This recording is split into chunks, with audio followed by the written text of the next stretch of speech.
Midwest Theme Park Podcast, presented by Midwest Theme Park enthusiasts.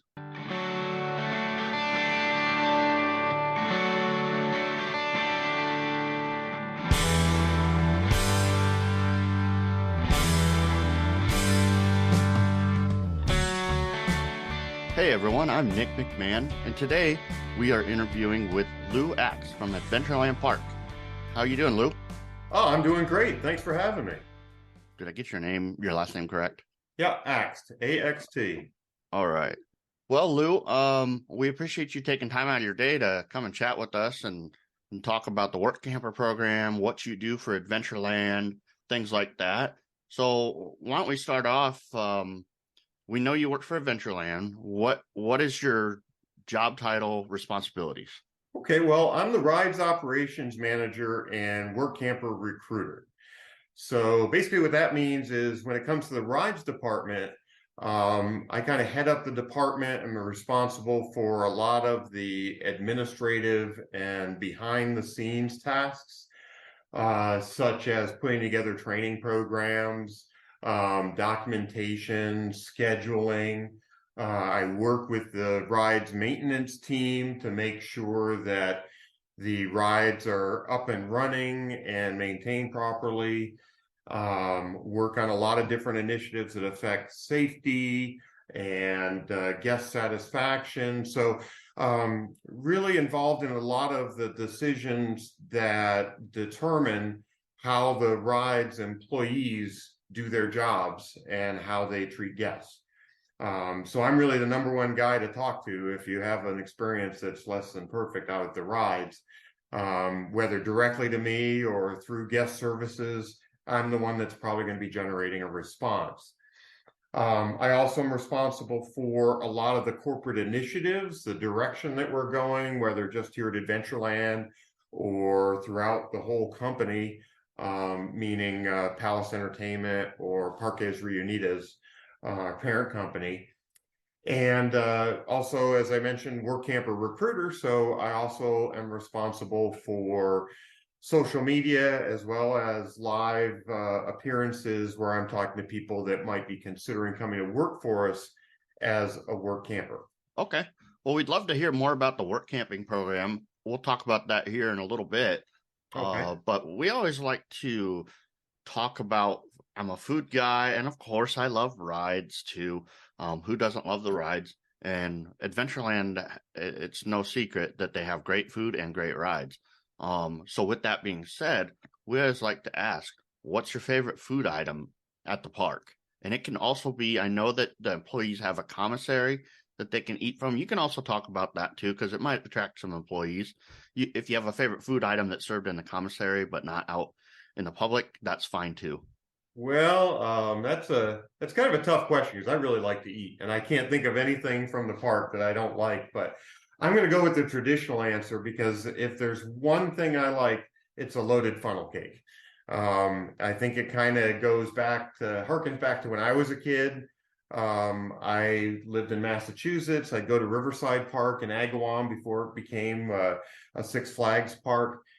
And I remember getting funnel cakes back then, and it was my favorite thing to get. And there weren't a lot of choices back then. There's a lot more food choices in the amusement park industry these days. But the loaded funnel cake we have, I could eat 2 or 3 of those. I think I'd probably be sorry, but I'd put them down. You know, they're pretty delicious. Oh, hey, welcome, Jack.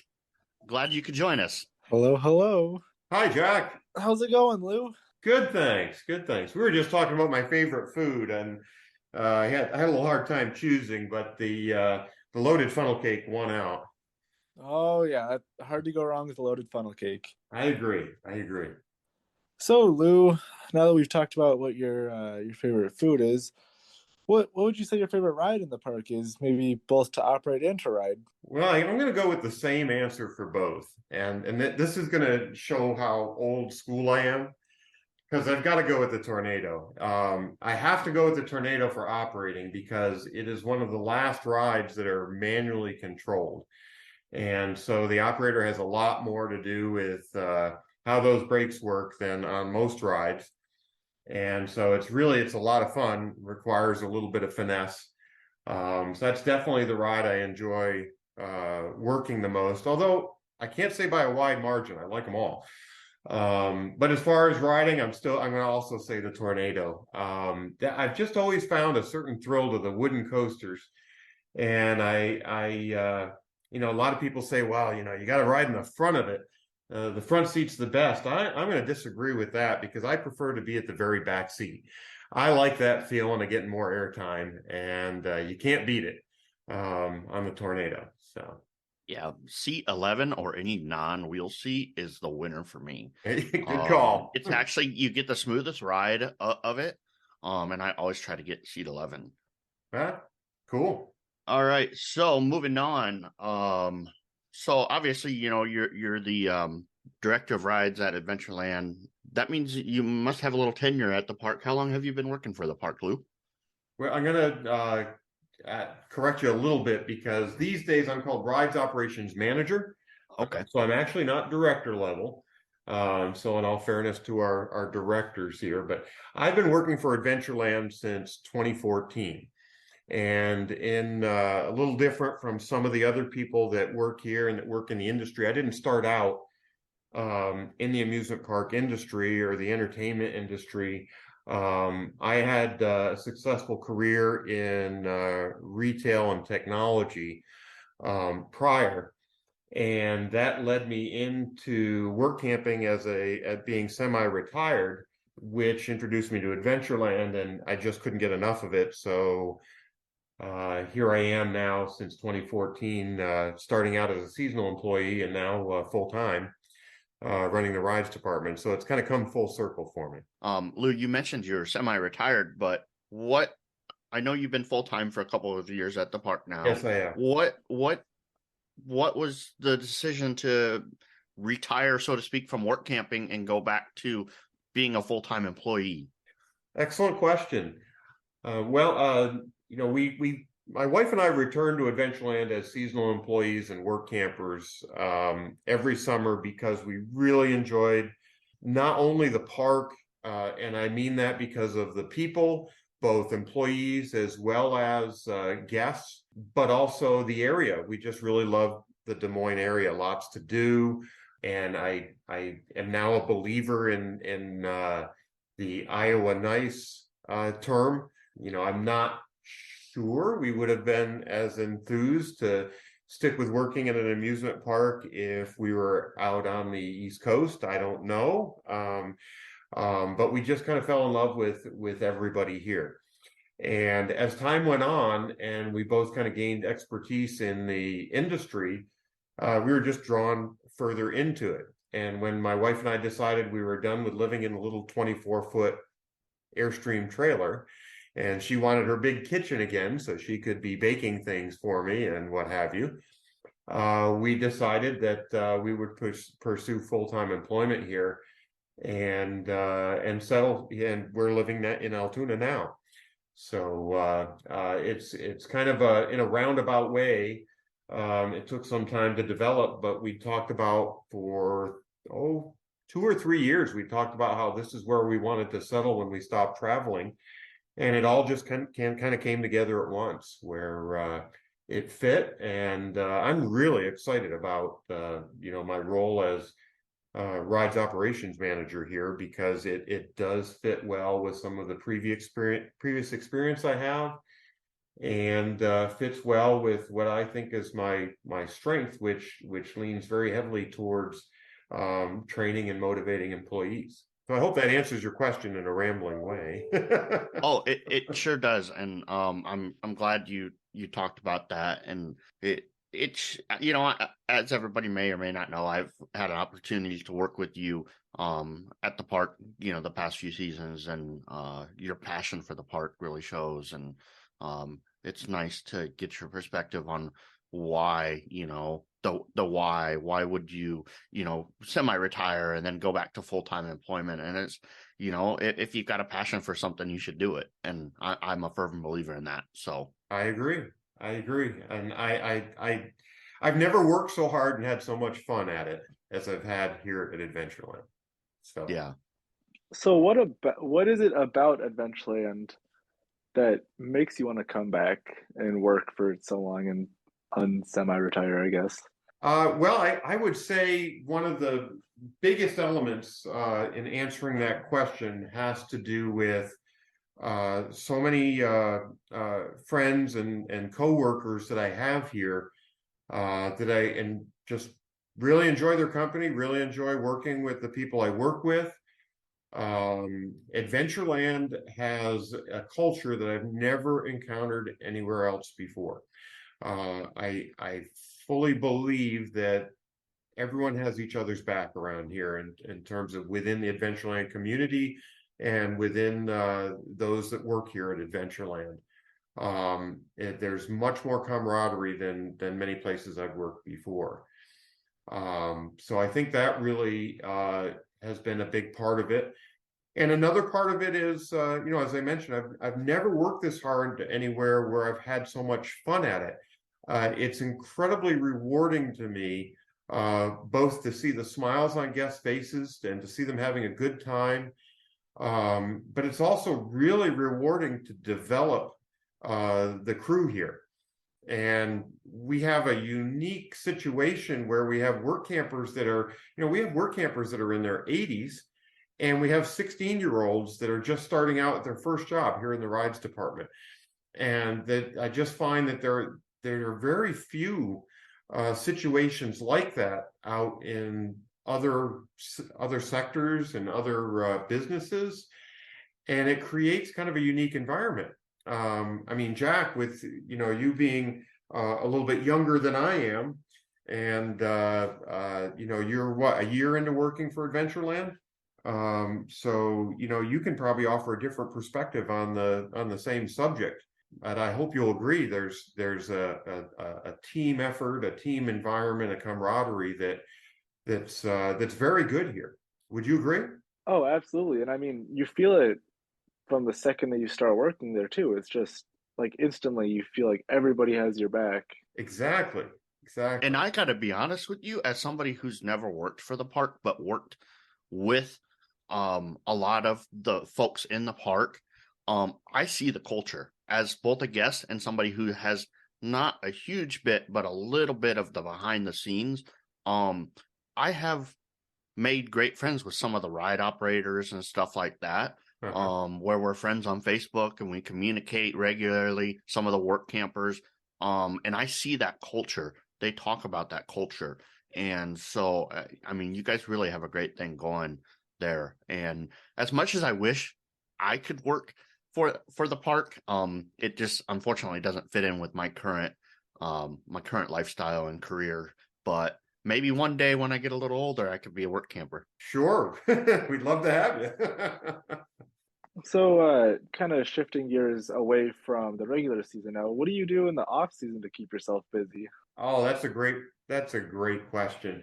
Believe it or not, in some ways I'm busier this time of the year. And it kind of goes against reason, but there is just a ton of administrative tasks and kind of back office functions that happen in the off season. I'll give you some examples. For instance, the SOP, the standard operating procedures that we have out at the rides that we use as a basis for all our training. Every year, those need to be gone through with a fine-tooth comb. There usually are a number of areas where we are making changes. It might be to accommodate new technology. It might be to accommodate some change in the law. It might be because we've just made a terminology change because it's something that's happening in the industry. That takes a lot of time. We've got, with all the different rides, and each ride may have more than one position we're training on. So we may have, that takes quite a bit to go through to make sure we're consistent, not only in the operating procedures documents, but then we have to translate that into all of our training checklists and how we perform training. And it's not the most exciting part of the job, but it's very necessary to make sure that we're performing the best we can and make sure we're offering the best experience for our guests. By the same token, we have initiatives that get handed down through corporate, new software packages. There'll be, things that you don't really see out at the rides that we try to get done in the off season so it doesn't disrupt day-to-day operation once we're open. Okay, that leads us to the fun part of the episode. Lou, we would like you to talk about the work camping program. So we know that you started out with Adventureland as a work camper. Could you tell us a little more about it? Maybe share some information for our fans and our listeners out there who might be considering a work camping position with Adventureland. Sure. Feel free to cover as much as you'd like. We would like to know how the program works and where folks can go to see further interest and express interest in that. Okay. Well, let me, if I might, I'm going to backpedal just a little bit, and I'm going to give you kind of a brief story about how my wife landed on work camping and how we found Adventureland. Certainly. My wife and I had a background in, I was a retail store manager for Radio Shack, and then I went to work for CompuWorks for many years. CompuWorks is a regional systems integrator back east. And my wife had an accounting background. She worked for a couple different companies in accounting. And I guess it was about 15 years ago now. We were just doing our monthly recap of our budgeting and whatnot. And we realized that, gosh, we could potentially travel full time if we were able to get out from underneath our mortgage. We had no consumer debt. And so we started thinking about that. And as luck will have it, a few years later, due to circumstances out of either of our control, we were laid off a month apart from one another. And I left CompuWorks laid off, but with a very handsome severance package. My wife had been laid off from where she was working in an accounting department, and we started looking much more seriously at, gosh, maybe instead of hunting around for another job, we should just start traveling now while we're young enough to enjoy it. And we pursued that, found an avenue to sell the house, and we started working at actually we were selling antiques that came antique furniture out of our house at an antiques market in Vermont. Was our first work camping gig. And that summer we hadn't sold the house yet. We were actually camping out in the driveway in the Airstream and getting used to living in a little 24-foot trailer.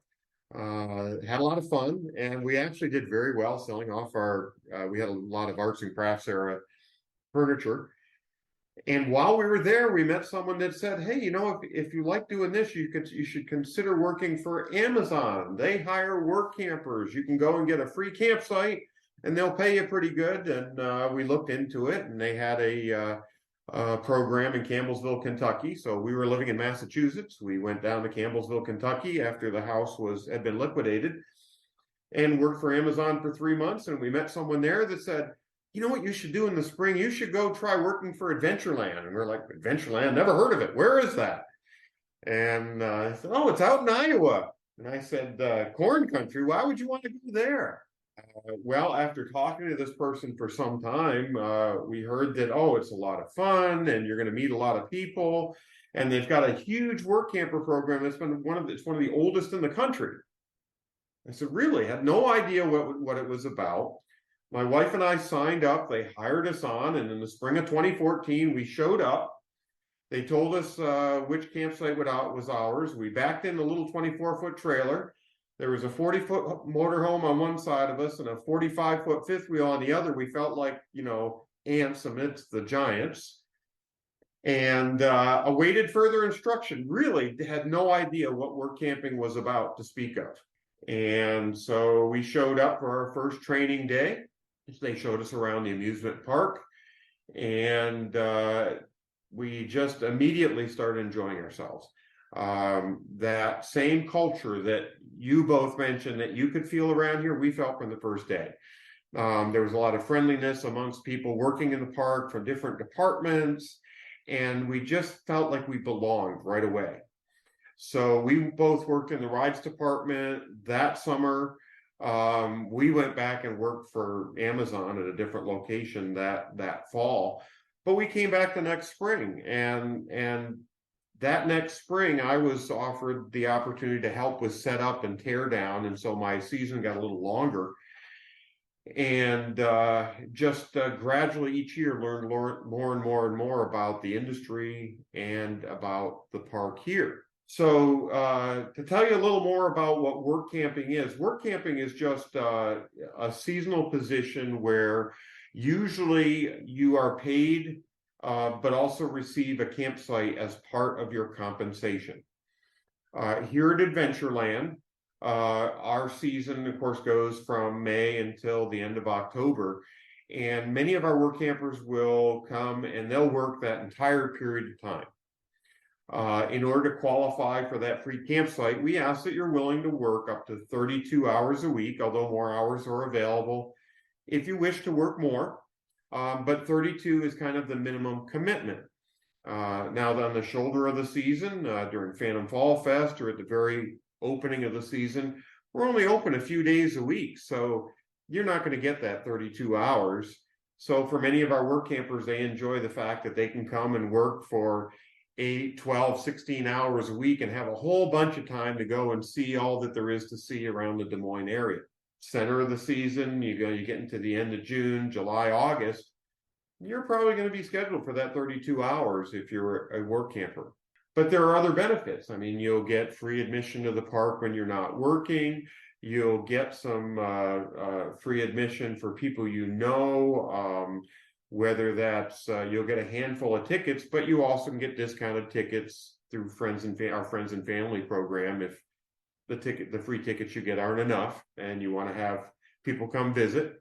You are close enough to the park and the campground that you can walk to work, 5 or 10 minute walk. Some of our work campers take an e-bike or a bicycle to make it even easier on them, but it's close. So if you have a motorhome, you don't want to drag a vehicle behind it, you can come camp in your motorhome and you can walk to Walmart, walk to work, and it's no muss, no fuss.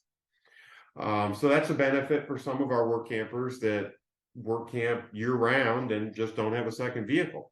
Other benefits are you can choose which department you'd like to work. You can work in the rides department. Of course, that's my favorite, but you could also choose to work in the foods department. You could be a cook or you could be a server. You could work in park services. Park services is the general cleanup and maintenance of the park. And many people choose that because they get to roam around the park and, have a little bit less of being in one place during the course of their shift.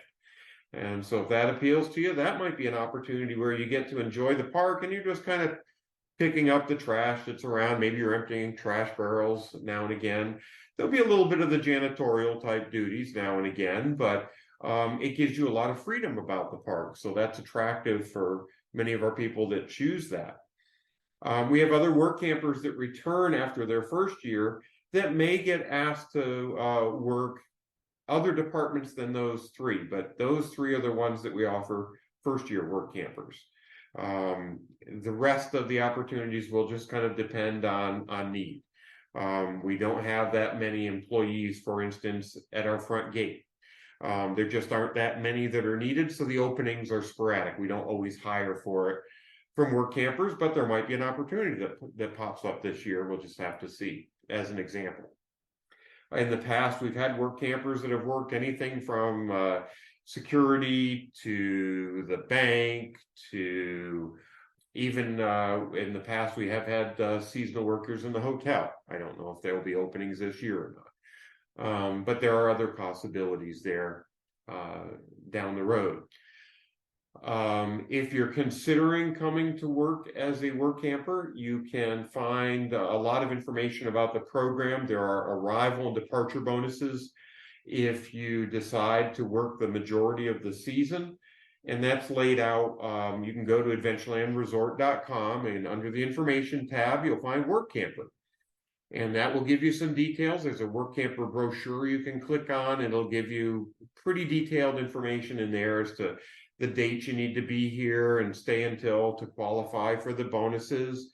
It'll give you the specific pay rates even for the under 16 crowd. So if you're thinking, gee, I'd like to come work camp for the season and I've got 2 teenagers in the house, can they get jobs? Well, if they're 14 or older, certainly. There is a slightly lower pay rate if you're under 16 because there's limited areas where you can work for under 18. So it does get broken out a little bit. And you can find the details there. I don't want to bore you with all the specific details, but there are opportunities for 14-year-olds, 15-year-olds here at the park. And we do have 3 or 4 families that they have 4 or 5 in the same campsite that all work over here in the park. So, that may be an opportunity to have some fun, make a little money over the summer. If you happen to work a job where you have the summer free, if you work maybe in education, this might be an opportunity to pick up a couple extra bucks and have fun and have the kids have a summer job also. So that could be a possibility for you. But any questions? I mean, I welcome anyone that wants to address their questions to me. I'm happy to give out my email address is Lou, L-O-U, at adventurelandpark.com. So please email me, or if it's something that's kind of specific to how to get hired or to follow up on hiring, you can email HR at adventurelandpark.com. And you'll get one of our HR representatives that'll reply, and they're certainly available to answer questions as well. So hopefully that kind of covers it in broad strokes. Anything else you can think of I should cover regarding work camping, Jack or Nick? No, that is absolutely fantastic information, and it's nice to know, what kind of a rundown of how the program works. And, for those of you that don't know, as Lou mentioned, there's a hotel at here. It's a full resort, right? You've got a hotel, restaurant, and bar, the campground, the park. It's everything in one place. Yep, on 180 acres, so it's bigger than you realize if you haven't toured all the grounds. It's kind of tiring if you're on foot getting around everywhere, but pretty spread out. But yeah, you're absolutely right. If you're interested, I'd encourage you to, if you're not ready to apply, please contact me or contact HR if the website doesn't answer your questions. But we have work campers that are almost local, that just bring their trailer or their motorhome or their rig here. We have converted vans, some people have. And then we have people from all over the country. We already have some applications from, let's see, Alabama, California, Utah, Maine. So we'll have people from all over the U.S. that'll come here to work for the summer, which in itself is very interesting, getting people from all over the place. Well, it sounds like a fantastic opportunity. So, everybody listening out there, if it's something you're interested, like Lou said, you can email him or you can go to adventurelandresort.com. There's lots of information out there, and it's something very exciting that, I love to meet all the work campers and hear their stories. And it's a fantastic program, even from an outsider looking in. So yeah, and it's been around a long time. It's been over 25 years we've hired work campers, and we have hired as many as 400 and some odd work campers for a single season. We're pretty happy if we can hit somewhere around 250, and so. But we do have 310 campsites, and if we could fill all those campsites with work campers, we'd love to do that. So don't hesitate. Well, everybody, thank you for tuning in. Lou, do you have any other questions or comments for everybody listening today? Well, I'd just like to say thank you very much for having me on, and for what you, Nick, and Jack, what you do to keep the Midwest Enthusiast site going. I think it's a great thing to bring people together, and I am very excited for what this year is going to bring, both for Adventureland and for the industry as a whole. I think we're going to see continue to see new and different things that'll make things even better for all you guys and gals, and for Adventureland. So I hope to see you all here in the park this year, and I'm very excited to meet as many of you as possible. Okay. Thank you for tuning in to the Midwest Theme Park Podcast, presented by Midwest Theme Park Enthusiasts. Be sure to follow us on Facebook, Twitter, and YouTube. We are also now uploading content to TikTok. Please drop us a comment and let us know what you would like to hear on future episodes.